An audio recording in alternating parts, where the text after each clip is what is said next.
الحمد لله رب العالمين والعاقبة للمتقين والصلاة والسلام على سيد الأنبياء والمرسلين ونحن على ذلك لمن الشاهدين والشاكرين. أما بعد، أعوذ بالله من الشيطان الرجيم. بسم الله الرحمن الرحيم. رب اشرح لي صدري ويسر لي أمري واحلل عقدة من لساني يفقهوا قولي. الصلاة والسلام عليك يا سيدي يا رسول الله وعلى آلك وصحابك يا سيدي يا حبیب اللہ.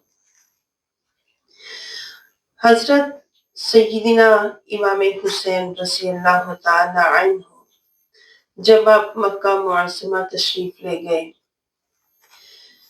تو اہل کوفہ کے بے شمار خطوط حضرت امام حسین رضی اللہ تعالی عنہ کو موصول ہوئے.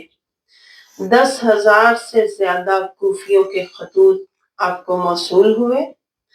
عجب بات یہ تھی کہ ایک خط پر 70 کوفیوں کی دستخط ہوا کرتے تھے اور بار بار اصرار تھا کہ ہم ایک فاسق و فاجر کی بیعت نہیں کر سکتے. اے امام، آپ کوفہ تشریف لائیں، ہماری مدد فرمائیں اور ہم تاکہ صحیح انتخاب کر سکیں خلیفہ کا. ہم آپ کی بیعت کرنا چاہتے ہیں، آپ نواسۂ رسول ہیں، ہمیں یزید کی بیعت قبول نہیں. حضرت امام پاک نے جب دیکھا کہ اتنے خطوط کوفیوں کے آ چکے تو صورتحال کا پتہ لگانے کے لیے حضرت امام مسلم کو کوفہ کی جانب حضرت امام حسین نے اپنا سفیر بنا کر آپ کو رخصت فرمایا. حضرت امام مسلم کو جب معلوم ہوا کہ کوفہ کی جانب جانے کا مجھے حکم دیا جا رہا ہے تو حضرت امام مسلم کوفہ جانے کے لیے تیار ہو گئے. جب آپ کوفہ جانے کے لیے تیار ہو گئے تو آپ کے ساتھ آپ کے دونوں شہزادے محمد اور ابراہیم وہ بھی اصرار کرنے لگے کہ ہمیں ساتھ لے جائیں. حضرت امام مسلم ساتھ لے کر نہیں جانا چاہ رہے تھے، لیکن بچے جو تھے وہ اصرار کر رہے تھے کہ ہمیں ساتھ لے جائیں. تو حضرت امام حسین رضی اللہ تعالی عنہ آپ نے ارشاد فرمایا کہ اے بھائی، ان بچوں کو آپ ساتھ لے جائیں اور بچے آپ کے ساتھ جانا چاہتے ہیں. چونکہ یہ معلوم تھا کہ کوفہ والے جو ہیں حضرت امام حسین کی آمد کے منتظر ہیں اور وہ اہل بیت سے اپنی محبت کا اظہار کر رہے ہیں، اس لیے حضرت امام حسین نے اسی بات کے پیش نظر بچوں کو ساتھ لے جانے کا حکم ارشاد فرمایا. تو حضرت امام مسلم نے اپنے بچوں کو ساتھ لیا، بچے بھی خوش ہو گئے. بچوں نے جلدی سے اپنے کپڑے لیے اور حضرت امام مسلم کے ساتھ اپنے ابا جان کے ساتھ سواری پر سوار ہو گئے. اب مکہ معظمہ سے کوفہ تک کا سفر بڑا دشوار گزار سفر تھا. دور دور کسی بستی کا نام و نشان نہیں تھا. لکو دک صحرا، چٹیل میدان، کہیں پہاڑیاں، ریت کے اونچے اونچے ٹیلے اور اسی طرح کہیں کوئی کھجور کا درخت نظر نہیں آتا تھا اور بڑا سنسان علاقہ تھا. حضرت امام مسلم رضی اللہ تعالی عنہ اور ان کے شہزادے ایسے بیابان میں سفر کر رہے تھے، نہ دھوپ کی پرواہ، نہ پیاس کا ڈر. حتیٰ کہ بچے اپنے ابا جان سے وعدہ کر رہے تھے کہ ابا جان اگر ہمیں پیاس لگی ہم آپ سے پانی کا مطالبہ نہیں کریں گے. اب شدت کی پیاس بھی ہے، بچے ایک دوسرے کو دیکھتے ہیں لیکن اپنا وعدہ یاد کر لیتے ہیں. الغرض حضرت امام مسلم رضی اللہ تعالی عنہ آپ کا یہ سفر کوفہ کی جانب رواں دواں، اور جب آپ کی آمد کی اطلاع کوفہ میں پہنچتی ہے تو جنگل کی آگ کی طرح یہ خبر پھیل گئی کہ حضرت امام حسین کے قاصد تشریف لا رہے ہیں. جوک در جوک لوگ آپ کے پاس حاضر ہوئے اور بے ساختہ حضرت امام مسلم کا استقبال کیا گیا. کوئی ہاتھوں کو بوسے دے رہا، کوئی پاؤں کو بوسے دے رہا، مرحبا کی صدائیں بلند ہو رہی ہے، کوفہ کے بازار نعروں سے گونج رہے ہیں اور اس طرح پرتپاک استقبال کیا گیا حضرت امام مسلم رضی اللہ تعالی عنہ کا. حضرت امام مسلم آپ نے جب لوگوں کے یہ جذبات دیکھے تسلی ہو گئی، اور اہل بیت اطہار کی محبت لوگوں کے عمل سے جھلک رہی تھی، حتیٰ کہ جب بیت کا سلسلہ شروع ہوا تو حضرت امام مسلم کے ہاتھوں پر کئی ہزار کوفیوں نے بیعت کر لی، اور جب حضرت امام مسلم کے ہاتھ پر بیعت ہوئی تو حضرت امام مسلم رضی اللہ تعالی عنہ آپ نے جلدی سے حضرت امام حسین کو ایک خط لکھا کہ اے حسین، آپ جلدی کوفہ تشریف لے آئیں، لوگ تو آپ کے دیدار کے لیے بڑے بےتاب ہیں، لوگ تو والہانہ محبت کا اظہار کر رہے ہیں، ہزاروں کی تعداد نے بیعت کر لی ہے۔ لیکن یہ خط حضرت امام حسین نے لکھ کر جو ہی قاصد کے ہاتھ مکہ معظمہ کی طرف روانہ کیا، ادھر یزید کے جاسوس بھی پھر رہے تھے، اور یزید کے جاسوسوں نے دیکھا کہ کوفہ کے لوگ تو یزید کے خلاف باتیں کر رہے، اور وہ حیران رہ گیا، اور یہاں تو ایک عجب طوفان اٹھنے والا ہے کہ حضرت امام مسلم کے ہاتھ پر بیعت کر رہے حضرت امام حسین کے نام کی جاسوسوں نے جلدی سے اپنے قاصد بھیجے یزید کے دربار میں، اور یزید کو اس بات کی خبر دی کہ امام حسین کی جانب سے امام مسلم کے ہاتھ پر لوگ بیعت کر رہے، اے یزید، لوگ تیرے خلاف نعرے لگا رہے۔ یزید نے جب اس بات کو سنا، اس دوران جب حضرت امام مسلم کوفہ تشریف لے گئے تو حضرت نعمان بن بشیر کوفہ کے گورنر تھے، لیکن جب یزید کو یہ پتا چلا کہ سارے لوگ یزید کے خلاف ہو رہے تو یزید نے فوراً ایک خط لکھا، تیزی سے تیز رفتار قاصد بھیجا کہ جاؤ ابن زیاد کے پاس اور ابن زیاد کو کہہ دو کہ اسے یزید نے کوفہ کا گورنر مقرر کر دیا، اور نعمان بن بشیر کو یزید جو ہے وہ معطل کرتا ہے، ان کو معزول کر دیا گیا۔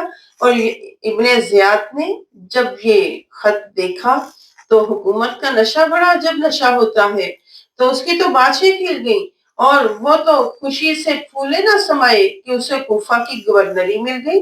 جلدی سے اٹھا اور پھر جلدی جلدی اس نے کوفہ جانے کی تیاری کی، اور کوفہ جانے کے لیے اس نے حضرت امام حسین جیسا لبادہ اوڑھ لیا، اس نے سیاہ دستار اپنے سر پہ باندھ لی اور سیاہ نقاب اپنے چہرے پہ لگا لیا، تیز سواری پر بیٹھا اور مکہ معظمہ سے کوفہ کے راستے میں داخل ہوا۔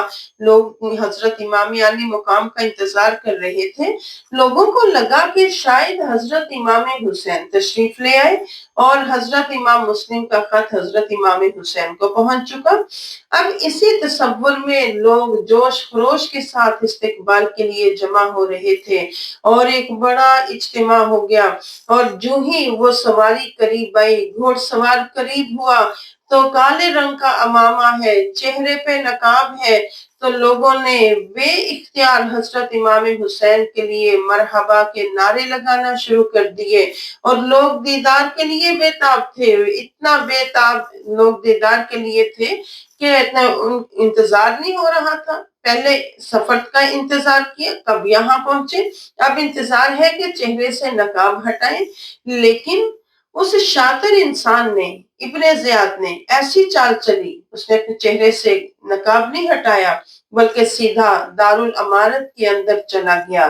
لوگوں کو بڑا اس بات کا ملال ہوا کہ ہم دیدار کے لیے بےتاب ہیں اور امام پاک جو ہے دارالامارت چلیں گے۔ لوگوں کو معلوم ہی نہیں کہ یہ ایک دھوکے باز شخص جو ہے حضرت امام حسین کا لبادہ اوڑھ کر آیا اور دارالامارت میں چلا گیا۔ ادھر لوگ جو تھے حضرت امام حسین کے دیدار کے طلبگار، ایک طرف یہ کیفیت ہے، دوسری طرف حضرت امام مسلم کے ارد گرد لوگوں کا اجتماع رہتا ہے، آگے پیچھے مسجدیں بھرنے لگیں، حضرت امام مسلم کی باتوں سے فیض یاب ہونے لگے، حضرت امام مسلم کے شہزادوں کی بلائیں لیتی عورتیں، کبھی کھانے کے لیے کچھ پیش کرتی، کبھی بچوں کے بالوں میں کنگھی کرتی، کوئی بچوں کے ہاتھوں کو بوسے دیتی، کوئی بچوں کی پیشانی چومتی، والہانہ محبت کا اظہار ہو رہا تھا کہ یہ اہل بیت پاک کی معصوم کلیاں ہیں۔ اور ایسی کیفیت میں جب حضرت امام حسین کی آمد کا سب کو انتظار تھا، ابن زیاد دارالامارت میں چلا گیا تو ابن زیاد نے اس وقت جو ہے دارل امارت کے اندر داخل ہو کر لوگ حیرانی میں مبتلا رہے، اور وہ اپنے دارالامارت کے اندر جا کر ایسی جگہ پر کھڑا ہو گیا جہاں لوگوں سے خطاب کر سکے، اور لوگوں سے خطاب کرنے کے لیے ابن زیاد نے سب سے پہلا یہ کام کیا کہ اعلان کر دیا کہ کوفہ کے گورنر نعمان بن بشیر کو معزول کر دیا گیا ہے۔ نعمان بن بشیر کی معزولی کا اعلان کر دیا گیا، اور لوگ سٹ پٹا کر رہ گئے، حیران ہو گئے، اور پھر اس نے لوگوں کو بتایا کہ میں آ گیا ہوں۔ اور اس دوران جب لوگوں نے دیکھا کہ یہ تو حضرت امام حسین نہیں، یہ تو ابن زیاد ہے، اور پتہ چلا ابن زیاد کوفہ کا گورنر ہے، اور ابن زیاد نے حضرت نعمان بن بشیر کو الگ لے جا کر گفت و شنید کی، اور اس طرح یزید کی طرف سے آنے والا معزولی کا حکم نامہ حضرت نعمان بن بشیر کو تھما دیا۔ حضرت نعمان بن بشیر، آپ نے کوئی اس کے ساتھ آرگومنٹس نہیں کیے۔ حضرت نعمان بن بشیر رضی اللہ تعالی عنہ محب اہل بیت تھے، اہل بیت سے محبت کرنے والے تھے، لیکن اب ان کو ایک بات کی پریشانی لاحق ہو چکی تھی کہ کہیں یہ حضرت امام مسلم کے ساتھ کوئی زیادتی نہ کرے۔ لیکن جس بات کا ڈر تھا وہی ہوا کہ جب صبح ہوئی تو اب اگلی صبح جو ہے نعمان بن بشیر کی بجائے ابن زیاد کوفہ کا گورنر ہے، دربار لگا، عیار نگاہیں درباریوں کے چہروں پر گڑی ہوئی، اور لوگوں کو اس وقت اعلان کر دیا، خبردار کسی نے امام مسلم کو اپنے گھر میں پناہ دی، خبردار کسی نے حضرت امام مسلم کے ساتھ بیعت کی، بلکہ ابن زیاد نے چال یہ چلی کہ پیسے دے کر اثر رسوخ والے لوگوں کو خریدنا شروع کر دیا، اور بڑا پیسہ دیا لوگوں کو خریدنے کے لیے، اور اس نے بیش بہا پیسے کے لالچ میں کوفی آگے اور وہ بکنا شروع ہو گئے۔ یہ کوفی ایک بکاؤ مال کی طرح ابن زیاد ان کا خریدار بنا، پیسہ دے کر خریدتا رہا، یہ لوگ بکتے رہے، امام مسلم کی بیعت کو توڑتے رہے، اور بڑے حالات کشیدہ تر ہو گئے۔ اور اب یہ اعلان کر دیا گیا کہ جو امام مسلم کو اپنے گھر میں پناہ دے گا تو لہٰذا اس کو قتل کر دیا جائے گا۔ لوگوں نے سرے شام اپنے گھروں کے دروازے بند کر لیے۔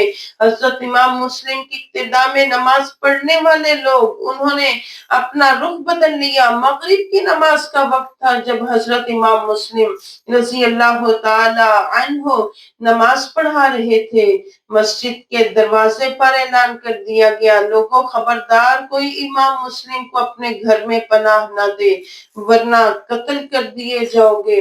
اور حضرت امام مسلم، آپ نے سلام پھیرا، اور سلام پھیر کر اپنے سنتوں کے لیے دوبارہ نیت کر لی۔ جب سنتیں پڑھ کے، نوافل پڑھ کے، مغرب کی نماز کے بعد پیچھے مڑ کے دیکھا ساری مسجد خالی ہے، صرف ایک بابا جی موجود ہیں، مسجد خالی ہو چکی ہے، سناٹا ہے، ہو کا عالم ہے۔ حضرت امام مسلم، آپ نے جب پیچھے مڑ کر بابا جی کو دیکھا تو پوچھا، بابا جی آپ کا نام کیا ہے؟ تو بتایا کہ میرا نام جو ہے وہ ہانی ہے، میں اہل بیت سے محبت رکھنے والا ہوں۔ اور حضرت امام مسلم نے پوچھا یہ لوگ کہاں چلے گئے؟ تو حضرت ہانی نے فرمایا کہ لوگ جو ہے یہ ابن زیاد نے قتل کی دھمکی لگائی اور یہ لوگ ڈر گئے۔ کچھ لوگ ابن زیاد سے پیسے کے لالچ میں آ کر جو ہے آپ کی بیعت توڑ چکے ہیں، اور حضرت امام مسلم کے بچے جو تھے اس وقت حضرت ہانی کے پاس ہی تھے، تو حضرت امام مسلم نے حضرت ہانی کو جو ہے بچوں کے لیے تاکید کی۔ حضرت ہانی نے حضرت امام مسلم کو فرمایا کہ آپ میرے ساتھ میرے گھر میں چلیں۔ حضرت ہانی حضرت امام مسلم کو اپنے گھر میں لے گئے۔ ابن زیاد کے سپاہیوں کو پتہ چل گیا، حضرت ہانی کو دارالامارت میں بلوا لیا اور پوچھا کہ اے بابا بتاؤ، مسلم بن عقیل تمہارے گھر میں ہے؟ تو حضرت ہانی نے فرمایا کہ ہاں میرے گھر میں ہے، لیکن اے ابن زیاد سن، تو ان کو تلاش نہیں کر سکتا۔ حضرت ہانی نے فوراً جو ہے آپ نے سچ بول دیا، آپ نے کسی بات کا پردہ نہیں رکھا، کیونکہ جو سچا عاشق ہوتا ہے، جو سچا محب ہوتا ہے، اس کو بات چھپانے کی ضرورت نہیں ہوتی۔ تو ابن زیاد نے کہا کہ آپ نے اعلان نہیں سنا تھا کہ مسلم کو پناہ دینے والے کو قتل کر دیا جائے گا؟ فرمایا میں نے اعلان سنا، لیکن میں صحابی رسول ہوں، میں محب اہل بیت ہوں، میں رسول اللہ کے اہل بیت سے پیار کرنے والا ہوں۔ تو ابن زیاد کہنے لگا اے بابا تیرا بڑھاپا نہ ہوتا میں ضرور تجھے قتل کر دیتا۔ حضرت ہانی کو جلال آ گیا، فرمایا افسوس تجھ پر، تجھے بڑھاپے کا خیال آ گیا لیکن تجھے اہل بیت کا خیال نہیں، کہ اللہ تعالیٰ اور اس کے رسول صلی اللہ علیہ وسلم کا کیا حکم ہے کہ اہل بیت سے محبت کرو، اور اہل بیت سے محبت ہی تو ہمارا ایمان ہے، اور اگر تو مجھے اس پناہ دینے پر قتل کرنا چاہتا ہے تو بے شک قتل کر لے، یہ ہانی قتل سے نہیں ڈرتا۔ تو حضرت ہانی رضی اللہ تعالی عنہ، آپ نے حضرت امام مسلم کو اپنے گھر میں پناہ دی، اور جب حضرت امام مسلم کو پتا چلا کہ حضرت ہانی کو ابن زیاد مجبور کر رہا ہے حضرت مسلم کو پیش کرنے کے لیے، ادھر حضرت ہانی نے جب حضرت امام مسلم کو پیش نہیں کیا، ابن زیاد نے جو ہے ان کو اپنے پاس جو ہے بلا لیا، اور حضرت ہانی نے جب انکار کیا تو بڑے زور سے چھڑی حضرت ہانی کے چہرے پر لگائی، چھڑی کی ضرب لگنا تھی کہ حضرت ہانی کی چیخیں نکل گئیں، اور حضرت امام مسلم کو پیش کرنے کے اقرار پھر بھی حضرت ہانی نے نہیں کیا۔ ابن زیاد نے سپاہیوں کو حکم دیا اس بوڑھے کو گرفتار کر لو، مسلم کو ہم خود تلاش کر لیں گے۔ جب حضرت ہانی کو گرفتار کر لیا گیا اور حضرت امام مسلم کو پتا چلا، اب باہر تشریف لے آئے۔ حضرت امام مسلم باہر تشریف لائے، آپ نے فرمایا کہ ہانی ہمارے محسن ہیں، ہم اپنے محسن کا انتقام ضرور لیں گے۔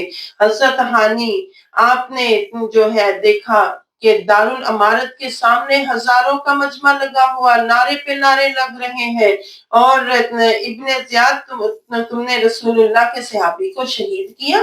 یعنی ایک پہلے لوگ پھر گئے، جب پتا چلا حضرت ہانی کو قید کیا گیا اور لوگوں میں یہ افواہ پھیلی کہ حضرت ہانی کو شہید کر دیا گیا، تو لوگ اس وقت پھر لوگوں کے اندر پھر دوبارہ سے محبت رسول اٹھی، پھر لوگ جہاں وہاں دارالامارت کے پاس جمع ہوئے، ہم اینٹ سے اینٹ بجائیں گے گورنر ہاؤس کی، اور ہم یہاں پر خون کی ندیاں بہا دیں گے۔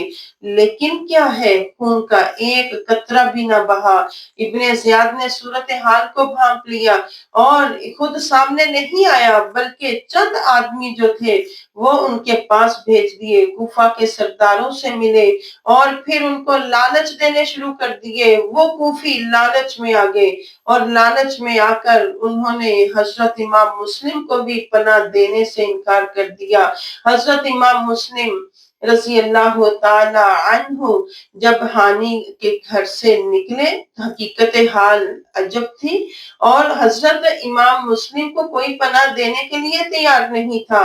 حضرت امام مسلم، آپ گلیوں میں دیکھ رہے ہیں، سرے شام گلیوں کے اندر سناٹا ہے، تو حضرت امام مسلم رضی اللہ تعالی عنہ اسی طرح گلیوں میں چلے جا رہے تھے۔ ابن زیاد کے سپاہی بھی حضرت امام مسلم کی تلاش میں تھے کہ ایک گلی سے گزرتے ہوئے آپ نے دیکھا کہ ایک ضعیفہ خاتون دروازے پر کھڑی ہے، اور جب اس ضعیفہ خاتون نے آپ کو دیکھا تو پوچھا کہ بیٹا آپ کون ہیں؟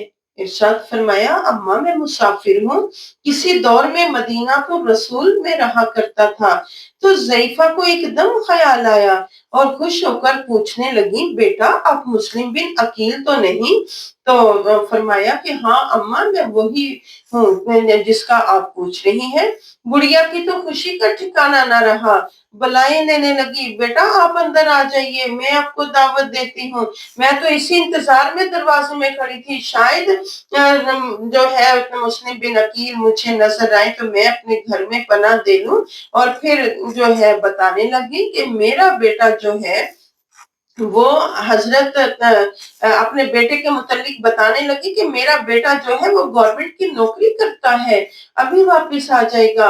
اور پھر بڑا پرتپاک حضرت امام مسلم کا استقبال کیا، آپ کو کھانا کھلایا، آپ کے لیے بستر بچھایا، اور اس طرح بڑا اپنے آپ کو، یعنی وہ خوش نصیب اماں حضرت امام مسلم کی خدمت میں لگ گئی۔ اور تھوڑی دیر گزری تھی، گڑیا کا، اس ضعیفہ کا جن کا نام دعا تھا، ان کا بیٹا آ گیا، حضرت امام مسلم کو اپنے گھر میں بیٹھے دیکھا تو ہڑبڑایا اور آپ کو سلام کر کے بیٹھ گیا۔ بڑھیا کھانا لائی تو کھانا کھاتا رہا۔ ماں بڑے پیار سے بچوں کی تلاش کرنے کے لیے جو ہے اپنے بیٹے کو کہنے لگی۔ تو جب گفتگو ختم ہو چکی، بیٹے نے کچھ وعدہ کر لیا، ماں کا حکم تھا، ٹال نہیں سکتا تھا۔ تو ماں کہنے لگی کہ بیٹا ہماری کتنی بڑی خوش نصیبی ہے کہ اہل بیت مصطفیٰ صلی اللہ علیہ وسلم کے چراغ ہمارے گھر میں تشریف لے آئے ہیں۔ اور لیکن اس اماں کو کیا پتا تھا کہ بیٹے کے دل میں کیا چل رہا ہے، اور بیٹے نے فوراً جو ہے جا کر خبر دی کہ امام مسلم تو ہمارے گھر میں ہے۔ اور اس طرح جب ابن زیاد کو پتا چلا، اس نے ایک بڑا لشکر بھیج دیا حضرت امام مسلم کے ساتھ مقابلہ کرنے کے لیے۔ اور ادھر اماں خوش ہو رہی کہ میرے گھر میں جو ہے اہل بیت مصطفیٰ کے چراغ ہیں، اور ادھر بیٹا جو ہے وہ دولت کے نشے میں جو تھا لبریز، اس نے جا کر ابن زیاد کو خبر دی، ایک بڑا لشکر آ گیا۔ تو مائی کے دروازہ گھر کا جو ہے محاصرہ کر لیا گیا۔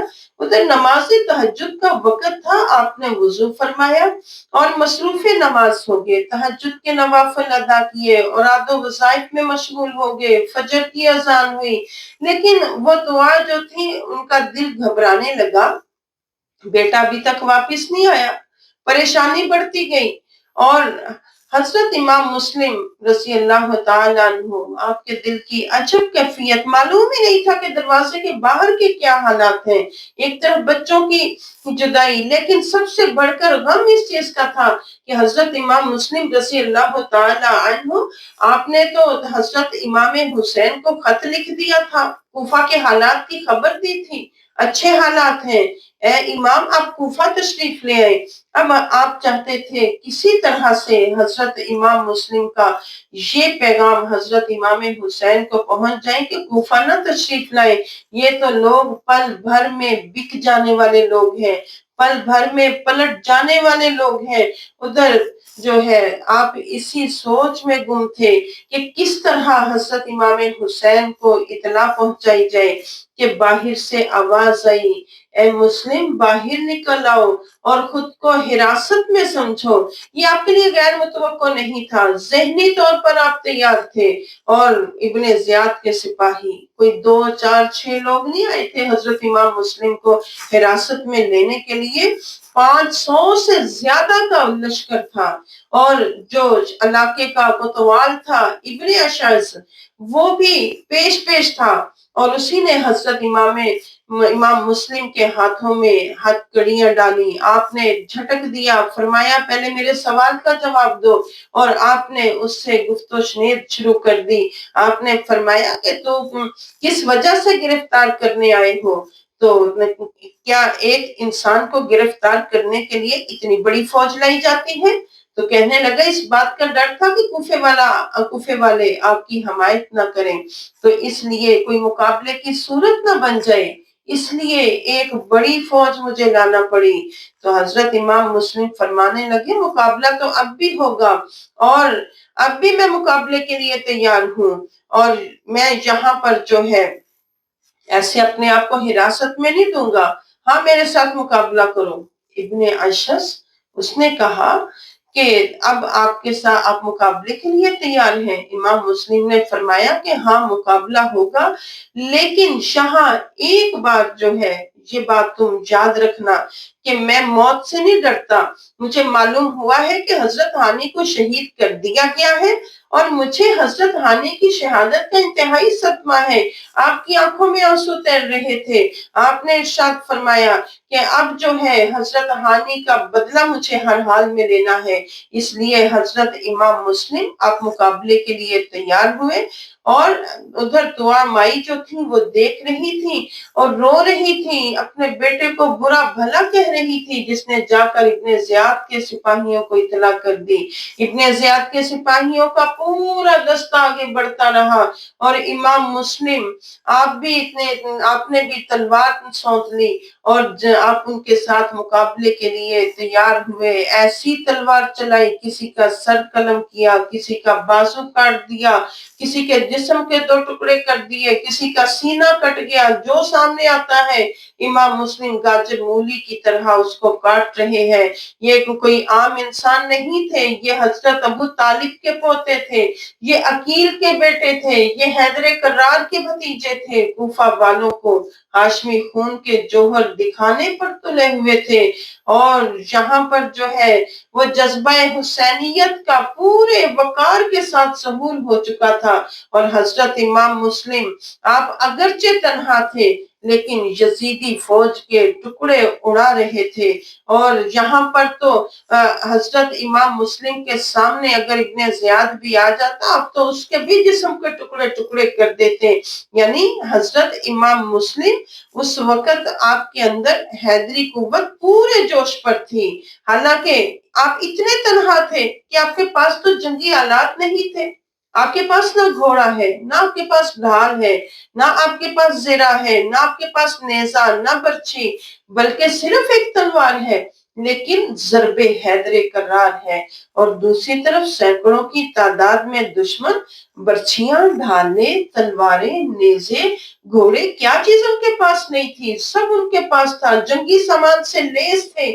لیکن اس کے باوجود جو ہے حضرت امام مسلم بڑی جواں مردی کے ساتھ، بڑی بہادری کے ساتھ مقابلہ کرتے رہے، تیروں کی بارش ہوتی رہی، تلواریں چلتی رہیں۔ حضرت امام مسلم پر بڑے تیروں کے زخم آئے، بڑی تلواروں کے زخم آئے، تیر جسم اقدس میں لگے، اور اس طرح اب بہادری کے جوہر اتنے دکھائے کہ دیکھنے والا حیران اور ششدر رہ جاتا تھا۔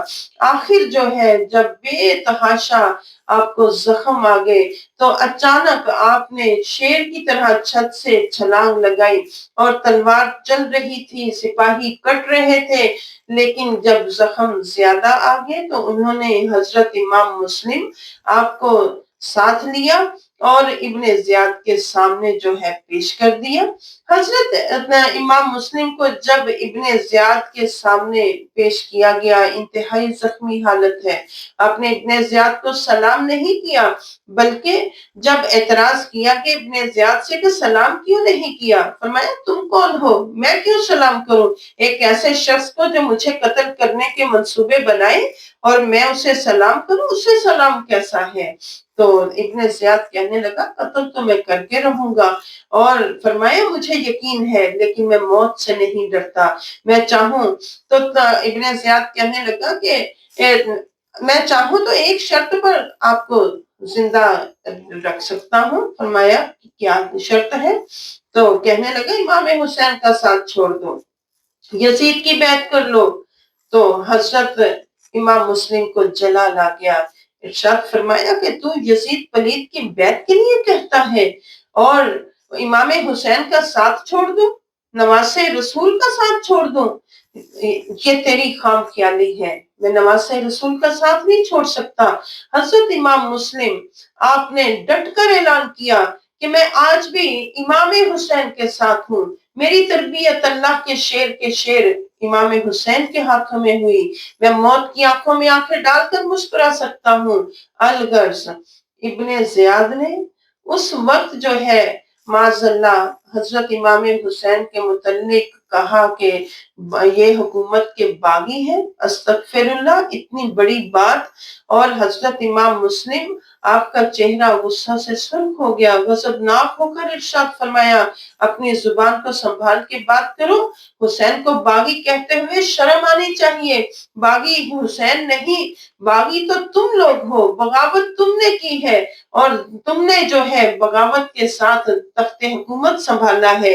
تم نے قرآن سے بغاوت کی، اسلام سے بغاوت کی، اللہ کے رسول سے بغاوت کی، آئین مصطفیٰ سے بغاوت کی ہے، شریعت کی حدوں کو پامال کیا ہے، اللہ تعالیٰ کی قائم کردہ حدود کو توڑا ہے، اسلام کا مذاق بنا دیا ہے۔ آپ نے ایسا خطبہ ارشاد فرمایا کہ ابن زیاد کے پاس اس کے سوا کوئی حل نہ رہا کہ کہنے لگا ان کو چھت پر لے جاؤ۔ قصر العمارت کی چھت پہ آپ کو لے جایا گیا۔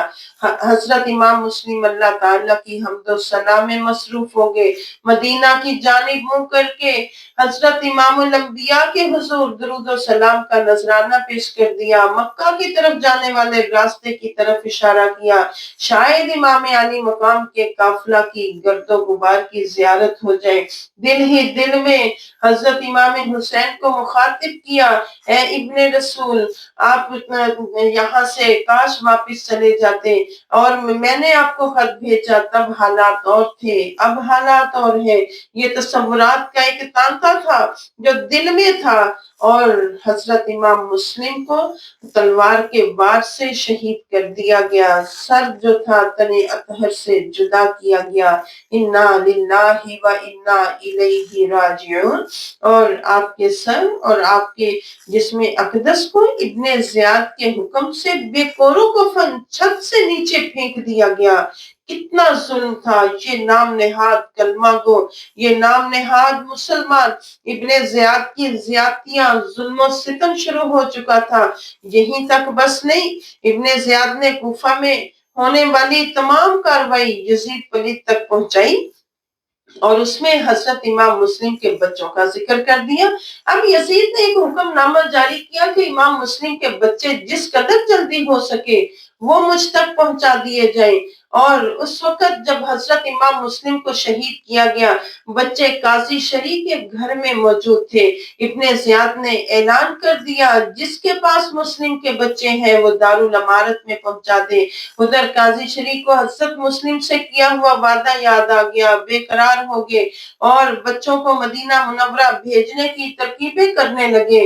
اور سب سے اہم بات، جب قاضی شریع کو پتہ چلا تو کہ حضرت امام مسلم کو شہید کر دیا گیا، قاضی شریع نے دونوں بچوں کو سینے سے لگایا، بے ساختہ رونے لگے۔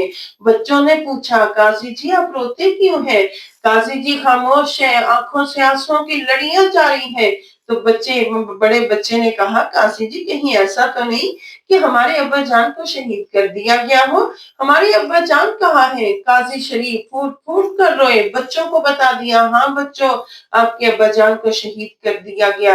اور پھر دونوں بچوں کو گلے لگایا، پیار کیا، بچے رونے لگ گئے، پریشان ہو گئے، بے قرار ہو کر پوچھا کہ اب ہمارا کیا ہوگا؟ فرمایا کہ بچوں میں آپ کو مدینہ کی جانب جانے والا ایک قافلہ گزرنے والا ہے، میں اپنے بیٹے کی ڈیوٹی لگاتا ہوں کہ اس قافلے کے ساتھ آپ کو مدینہ کی جانب بھیج دیا جائے گا۔ اور پھر قاضی شریع نے اپنے بیٹے کی ڈیوٹی لگائی، ان بچوں کو مدینہ جانے والے قافلے کے ساتھ روانہ کر دیا جائے۔ اور جب بچے قافلے کے ساتھ روانہ ہونے کے لیے چل پڑے تو بچوں کے پہنچنے تک قافلہ روانہ ہو چکا تھا، لیکن دھول نظر آ رہی تھی۔ تو قاضی شریع کے بیٹے کہنے لگے کہ بچوں دیکھو وہ قافلہ جا رہا ہے، قافلے آہستہ چلا کرتے ہیں، قافلے کی رفتار تیز نہیں ہوا کرتی، اے بچوں ایسے کرو بھاگتے جاؤ، اس قافلے کے ساتھ مل جاؤ۔ اور بچوں کو چھوڑ کر قاضی شریع کے بیٹے واپس آ گئے، اور بچے بھاگنا شروع ہو گئے، رات جو تھی وہ آنا شروع ہو گئی، اور سورج ڈھل چکا تھا، رات ہو رہی تھی، اور امام مسلم کے بچے دوڑتے رہے، بھاگتے رہے، سفر کرتے رہے، جب تھک جاتے کوئی ٹیلا نظر آتا اس پر بیٹھ جاتے۔ ساری رات یہی کیفیت رہی، ساری رات وہ ننھے معصوم بچے، جنگل بیابان سناٹا، کسی انسان کا کوئی نام و نشان نہیں، تا حد نگاہ اب تو قافلے کی دھول بھی نظر نہیں آتی۔ ساری رات امام مسلم کے بچے دوڑتے رہے اور سفر کرتے رہے، اور خیال تھا کہ ہم تو بہت قریب پہنچ چکے ہوں گے، لیکن ان معصوم بچوں کو معلوم ہی نہیں کہ ان کے ساتھ کیا ہونے والا ہے۔ اور جیسے ہی جب صبح ہوئی، ایک آدمی کو دیکھا تو اس آدمی کی طرف بھاگے دوڑے چلے آئے۔ دل میں یہ خیال تھا کہ ہم اس آدمی سے پوچھیں گے کہ یہ جگہ کون سی ہے، تو ہو سکتا ہے ہمیں کوئی بتا دے کہ یہ رسول اللہ کا شہر مدینہ منورہ ہے۔ جب آدمی سے پوچھا کہ بتائیے یہ جگہ کون سی ہے، تو بتانے والے نے بتایا کہ یہ کوفہ کا شہر ہے۔ بچے ایک دوسرے کو پھٹی نگاہوں سے دیکھنے لگے۔ بچوں کے دل پر کیا بیتی، بچوں کے تو ایسے لگا کہ جیسے دل پھٹ گئے، کلیجے چر گئے، حسرتوں کے طوفان آنکھوں سے آنسو بن کر ٹپکنے لگے۔ بچوں کو معلوم ہی نہیں تھا کہ ساری رات سفر کرنے کے بعد، جبکہ ٹانگیں تھک چکی ہیں اور جبکہ چلنا دشوار ہو چکا ہے، اور ابھی ساری رات کے بعد یہ کوفہ کا شہر ہے، اسی شہر میں گھومتے رہے۔ اب آنسو ٹپک رہے ہیں، ایک دوسرے کے آنسو پوچھنے کا خیال بھی نہ رہا۔ یہ بڑی دردناک المناک یہ داستان ہے۔ حضرت امام مسلم کے بچے، جن کے ساتھ کوئی پرسان حال نہیں، ان کی رہنمائی کرنے والا کوئی نہیں، اور اب کہاں جائیں، کوئی راستہ نہیں تھا، تو آخر کار حضرت امام مسلم کے بچے ایک جگہ بیٹھے، آپس میں مشورہ کیا، پھر سوچا ہم سفر کرتے رہتے ہیں، ہو سکتا ہے ہمارے لیے کوئی راستہ نظر آ جائے۔ لیکن کوفہ میں ابن زیاد کے سپاہی تو کتوں کی طرح بو سونگھتے پھر رہے تھے، اور پھر اچانک ان بچوں پر نگاہ پڑ گئی، ان کو ابن زیاد کے پاس لے گئے۔ ابن زیاد نے کہا کہ جیل میں بند کر دیا جائے۔ وہ معصوم بچے جن کو جیل کا علم بھی نہیں تھا، ان بچوں کو جیل میں بند کر دیا گیا، جنہوں نے کوئی گناہ نہیں کیا تھا، کوئی چوری نہیں کی، کوئی کسی کے ساتھ زیادتی نہیں کی، جن کو گناہ کے نام کا ہی نہیں پتا تھا، اور وہ امام مسلم کے نور نظر وہ جیل میں بند کر دیے گئے۔ لیکن اللہ تعالیٰ کی کرنی، جو جیل کا داروغہ مشکور تھا، جن کا نام اہل بیت کے محب تھے، بے ساختہ ان بچوں سے پیار کرنے لگے، بے ساختہ بچوں کے سروں کو چوما، بچوں کو کھانا کھلایا، بچوں کے ساتھ بہت پیار کیا، بچوں کو تسلی دی کہ بچوں پریشان نہیں ہونا، میں اہل بیت کا غلام ہوں، میں رسول اللہ صلی اللہ علیہ وسلم کا عاشق ہوں، اور میں تمہیں مدینہ منورہ پہنچا کر رہوں گا، اور تسلی دی۔ بچوں کو تسلی ہوگی، پاؤں میں برم تھے، ایڑیاں درد کر رہی تھیں، اور ایسی کیفیت تھی، اب سویا بھی نہیں جا رہا۔ ایک طرف غم ہے ابا جان کی جدائی کا، دوسری طرف جو ہے دشمنوں کا خوف ہے، اور ادھر مشکور تسلیاں دے رہے۔ تھوڑی سی تسلی ہوئی، اور پھر اس کے بعد مشکور نے اپنی ایک انگوٹھی دی۔ جب رات ہوئی، ابن زیاد سے چوری چوری ان بچوں کو لیا اور قادسیہ جانے والے راستے پہ ڈال دیا۔ بیٹا یہ راستہ قادسیہ کو جاتا ہے، اور قادسیہ میں میرا بھائی رہتا ہے، فلاں نام ہے، فلاں جگہ ہے، اس جگہ پر پہنچ جاؤ، اور جب تم قادسیہ میں چلے جاؤ تو میرے بھائی سے کہنا کہ تمہیں یہ انگوٹھی تمہارے بھائی نے دی ہے، اور پیغام دیا ہے کہ تمہیں مدینہ منورہ پہنچا دیا جائے۔ تو الغرض وہ ننھے معصوم قادسیہ کے راستے پر چل پڑے۔ اب دل میں ایک تسلی ہے کہ ہم قادسیہ پہنچ جائیں گے، دشمنوں سے بچ جائیں گے۔ ادھر مشکور کے ساتھ کتنی زیادتی کی، ابن زیاد کو پتا چل گیا کہ امام مسلم کے بچے جیل میں موجود نہیں، تو داروغہ مشکور جو تھے ان کو بلا لیا گیا، ان کے ساتھ بات چیت شروع کر دی۔ بچے کہاں ہیں؟ وہ جیل میں موجود نہیں، کیا یہ بات ٹھیک ہے؟ تو مشکور کہنے لگے ہاں بالکل ٹھیک ہے۔ تو ابن زیاد سٹ پٹا گیا۔ تو مشکور نے کہا کہ میں نے اللہ اور اس کے رسول کی رضا حاصل کرنے کے لیے ان بچوں کو آزاد کر دیا۔ ابن زیاد اور سٹ پٹا گیا، تجھے میرا کوئی خوف نہیں، کوئی ڈر نہیں۔